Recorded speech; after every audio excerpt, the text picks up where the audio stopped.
He still trusts me completely. Once we're married, everything will be mine, and then I'm leaving him, he won't see it coming.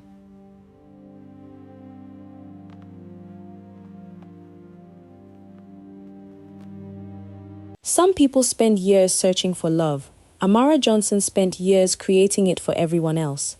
For nearly a decade, she had built a reputation as one of Lagos's most respected wedding planners. If there was a dream wedding to be planned, Amara was the woman people called. Celebrities trusted her. Politicians recommended her. Wealthy families competed to book her months in advance.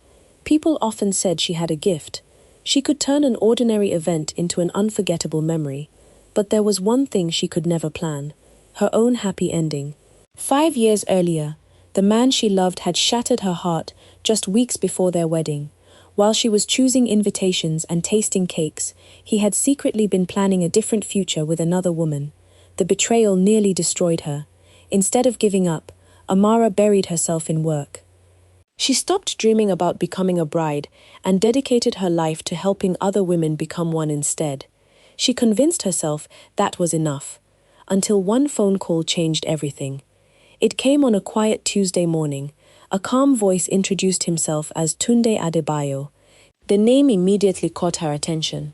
Tunde wasn't just another client. He was one of Nigeria's most successful young tech entrepreneurs. Newspapers described him as brilliant. Business magazines praised his leadership. Social media admired his humility despite his enormous wealth. Now he was getting married, and he wanted Amara to plan the wedding. It was the biggest contract of her career. She accepted without hesitation. The following morning, she arrived at Tunde's headquarters on Victoria Island. The office reflected everything she had heard about him: modern, elegant, sophisticated. Nothing was loud or flashy. Every detail felt intentional. As she admired the view of the Lagos skyline, the conference room door opened. A tall man in a navy blue suit walked in with an easy smile. "Miss Johnson?" She stood. "Yes, I'm Tunde Adebayo. Thank you for coming." His handshake was warm. His smile felt genuine. Within minutes, Amara noticed something unusual. Successful men often try to impress people. Tunde did the opposite. He thanked the receptionist who brought coffee. He apologized for arriving 2 minutes late. He listened carefully whenever anyone spoke. Money had changed his lifestyle. It hadn't changed his character. A few minutes later, the conference room door opened again. His fiancée arrived, Vanessa Williams. She was breathtakingly beautiful. Every detail about her looked perfect, from her designer outfit to the sparkling diamond ring resting on her finger. She apologized for arriving late before taking her seat beside Tunde. The planning meeting began. Amara presented venue options, decoration ideas, floral designs, entertainment packages, and reception layouts. Tunde carefully considered every suggestion. He wanted elderly guests to feel comfortable. He asked thoughtful questions about accessibility, food preferences, and seating arrangements. He even suggested creating a quiet lounge for family members who didn't enjoy loud music. It was obvious he wanted everyone to leave with happy memories. Vanessa had different priorities. She wanted imported flowers because local flowers weren't luxurious enough. She insisted the wedding should become the most talked about event on social media. She rejected one reception hall simply because another celebrity had recently used it. Everything became a competition.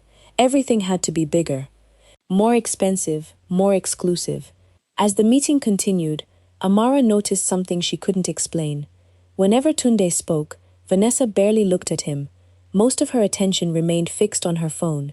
She smiled more at whatever was on the screen than at the man she was about to marry. Amara ignored the feeling. Every relationship was different. It wasn't her place to judge. Over the next 4 months, the wedding slowly came to life. There were meetings with decorators, cake tastings, dress fittings, photography sessions, traditional marriage preparations, luxury hotel inspections. Some days Amara spent more time with Tunde and Vanessa than she did with her own family. The more she watched Tunde, the more she admired him. One afternoon, after leaving a venue inspection, an elderly cleaner accidentally spilled a bucket of water near the entrance. Several guests complained. One businessman demanded the woman be fired. Before anyone else reacted, Tunde walked over, helped the cleaner collect her supplies, and quietly handed her enough money to replace her worn-out shoes. He never mentioned it again. Another day, one of his employees received devastating news. His young daughter urgently needed surgery. Without cameras, without publicity, without expecting thanks, Tunde paid the hospital bill. No child should suffer because their parents are struggling, he quietly told his accountant. Watching moments like these, Amara couldn't help respecting him. He wasn't pretending to be kind, he simply was. Vanessa, however, seemed to become more demanding every week. She argued with vendors over tiny mistakes. She insulted decorators in front of their staff. Nothing seemed good enough. She cared about appearances, not people. Then, 3 weeks before the wedding, everything changed. Amara arrived early for Vanessa's final bridal fitting at one of Lagos's most exclusive boutiques.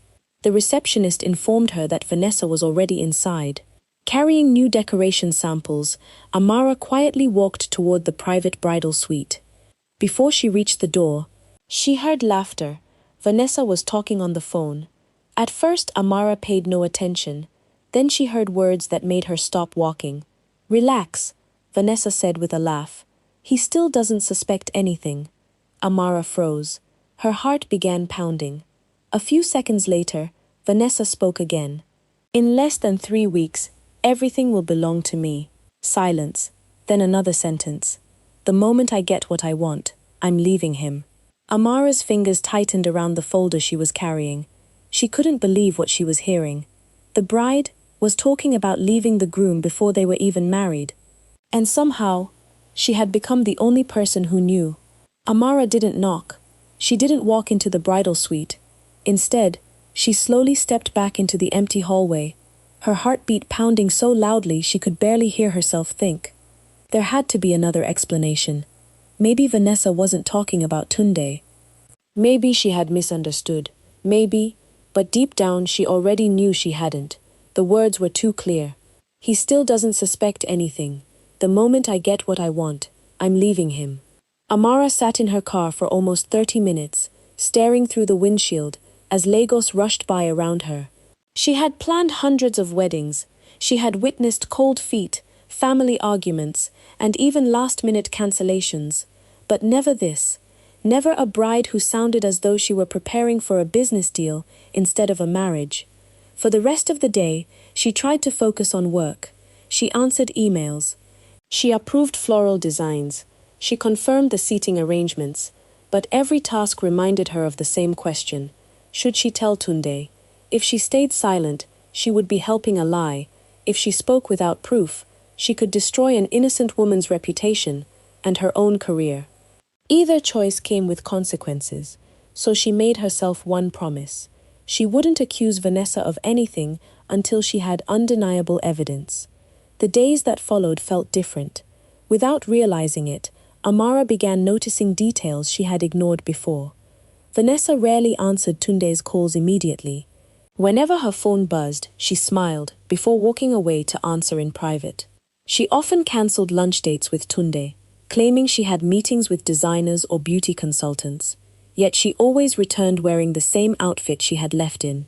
It didn't add up. Meanwhile, Tunde seemed happier than ever. He spoke excitedly about the future. He wanted to surprise Vanessa with a beachfront honeymoon. He had already started looking at houses where they could one day raise children.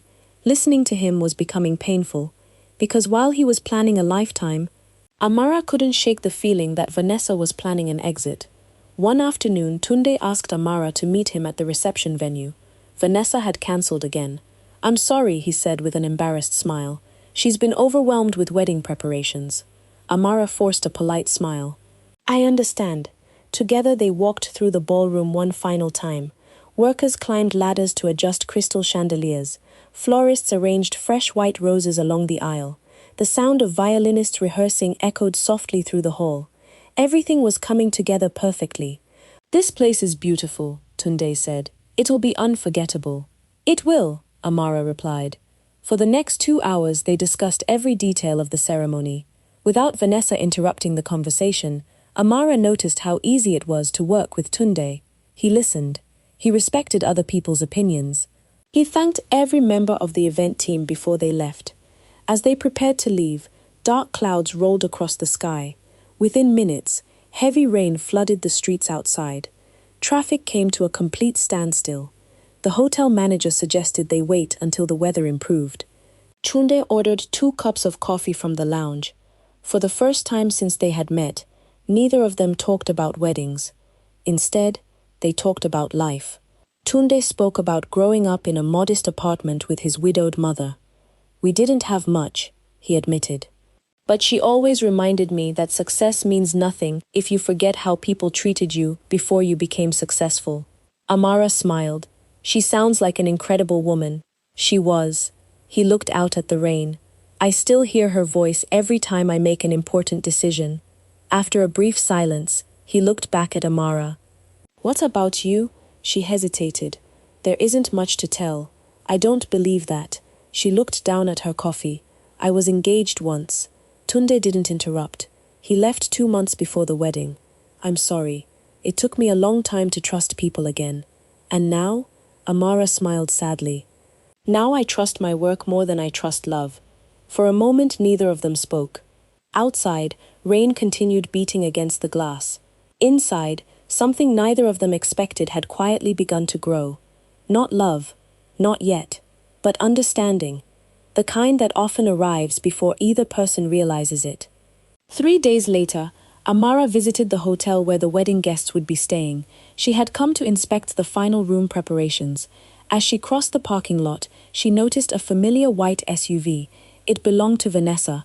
Curious, she glanced toward it. Then she stopped walking. Vanessa wasn't alone. A man stepped out of a black luxury sedan and immediately wrapped his arms around her. The embrace wasn't friendly, it was intimate. They stood together laughing before he gently touched her face. A second later, they kissed. Amara felt as though the ground had disappeared beneath her feet. There was no misunderstanding anymore, no innocent explanation. The bride was cheating. The man she claimed to love wasn't the man she intended to spend her life with. Amara quickly stepped behind a nearby pillar before either of them noticed her. She watched as the man handed Vanessa a thick brown envelope. Vanessa slipped it into her handbag without even looking inside. Then the two exchanged another kiss before driving away in separate cars.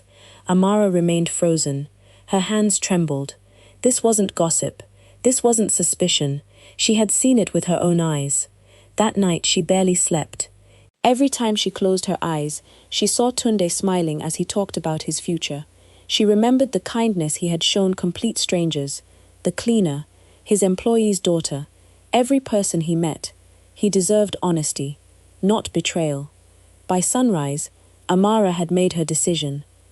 Whatever happened to her career, whatever happened to the wedding, she couldn't stay silent, because sometimes protecting someone's heart means becoming the person they hate first.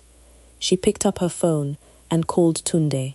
The words she was about to say would change both of their lives forever. Tunde agreed to meet Amara that same afternoon, not at his office, not at the wedding venue. He chose a quiet cafe overlooking the Lagos Lagoon, far away from reporters and curious eyes. When Amara arrived, he was already there. He stood as she approached, but the warm smile she had grown used to seeing was gone. Something in her voice during the phone call had unsettled him. After they sat down, neither of them spoke for several seconds. Finally, Tunde broke the silence. "You said it couldn't wait." Amara nodded. "It can't." She took a deep breath. "I've been struggling with whether to tell you this, because I know how it will sound." Tunde leaned back in his chair. "I'm listening." Carefully, Amara told him everything. The phone conversation she had overheard at the bridal boutique, Vanessa's secret meetings, the man she had seen in the hotel parking lot, the kiss, the envelope. She didn't exaggerate. She didn't speculate. She simply shared what she had witnessed. When she finished, Tunde stared at the table without saying a word. For a long moment, the only sound between them was the gentle movement of the water outside. Then he looked up. "I trusted you." Amara's heart sank. "And I still do," he continued. "But you're asking me to believe that the woman I'm about to marry has been lying to me for months. I'm asking you to find out the truth before it's too late." Tunde closed his eyes for a moment. "I don't want to believe it. I know. But wanting something to be true doesn't make it true. He thanked her for telling him and quietly left the cafe. Amara watched him walk away, unsure whether she had just saved a man or destroyed her own career. The next 2 days were strangely quiet. No calls, no emails, no wedding updates. Amara assumed Tunde had chosen to ignore everything she had said. Then, on the evening before the wedding, her phone rang. It was Tunde. His voice sounded different, calm, but broken. "I need to see you." They met at the empty reception hall. The ballroom was almost ready. Thousands of white roses lined the aisle. Crystal chandeliers reflected across polished marble floors. Everything looked perfect. Tunde stood alone at the front of the room. When Amara walked in, she immediately noticed his red eyes. He hadn't slept. "I followed her," he said quietly. Amara remained silent. "I didn't want to believe you," his voice cracked. "So I hired a private investigator." He slowly pulled a folder from the table. Inside were photographs. Vanessa meeting the same man, bank transfer records, messages discussing how she planned to gain access to Tunde's assets after the wedding, before disappearing overseas with her lover. Every fear Amara had carried was true. "I confronted her this morning," Tunde whispered. "What happened?" She didn't even deny it. He gave a bitter laugh. "She said she never loved me." The words hung heavily in the empty ballroom. "She only loved the life she thought I could give her." Amara didn't know what to say. Some heartbreak couldn't be comforted with words. The wedding was cancelled before sunrise. Guests received unexpected messages informing them that the ceremony would no longer take place. Social media exploded with rumors. Some blamed Tunde, others blamed Vanessa. Neither of them spoke publicly. Tunde refused every interview request. He disappeared from the public eye for several months. Amara returned to her work. She never told anyone what had really happened. Protecting Tunde's dignity mattered more than satisfying public curiosity. Business slowly returned to normal, but every now and then she'd pass the luxury hotel where the wedding had been planned and wonder how differently life might have turned out if she had stayed silent. 6 months later, Amara was supervising another wedding reception when someone called her name. She turned. Tunde stood a few feet away. He looked healthier, more at peace. He smiled. "Aren't you supposed to be avoiding weddings?" she joked. "I was. So what changed?" "You." She laughed softly. "I don't understand. I spent months thinking about everything that happened." He stepped closer. "You risked your reputation to protect someone who wasn't even yours to protect." "I only did what I believed was right." "No. You did what very few people would have done." He paused. "You chose honesty over comfort." For the first time in months, Amara felt her heart race. "I've had a lot of time to think," Tunde continued. "I realized something." "What?" "The happiest moments during my engagement weren't actually with Vanessa." Amara looked at him, confused. "They were with you." She said nothing. "I looked forward to every planning meeting, every venue visit, every conversation. I just didn't understand why until everything fell apart." The words caught her completely by surprise. "You deserved better than the way I treated you after you told me the truth," he said. "I should have believed you. You had every reason not to. I still owe you an apology." "You don't owe me anything. I owe you everything." Over the months that followed, they started over. No contracts, no wedding checklists, no deadlines, just two people learning who the other truly was. They took slow evening walks along the Lagos waterfront, shared long conversations over coffee, visited the children's hospital Tunde continued to support. For the first time in years, Amara allowed herself to believe that maybe love hadn't abandoned her after all. It had simply arrived in a way she never expected. 1 year later, friends and family gathered once again inside a beautifully decorated ballroom. There were white roses, soft violin music, crystal chandeliers. It looked remarkably similar to the wedding that had never happened. But this time, everything was different. Standing at the end of the aisle wasn't a man about to marry someone who didn't love him. It was Tunde, waiting for the woman who had saved him. As Amara walked toward him, she smiled through happy tears, not because she had planned another perfect wedding, but because after years of helping everyone else find love, she had finally found her own. Sometimes, The greatest love stories begin with heartbreak. Sometimes, the truth costs everything. And sometimes, the person who saves your future is the one you never expected to become part of it.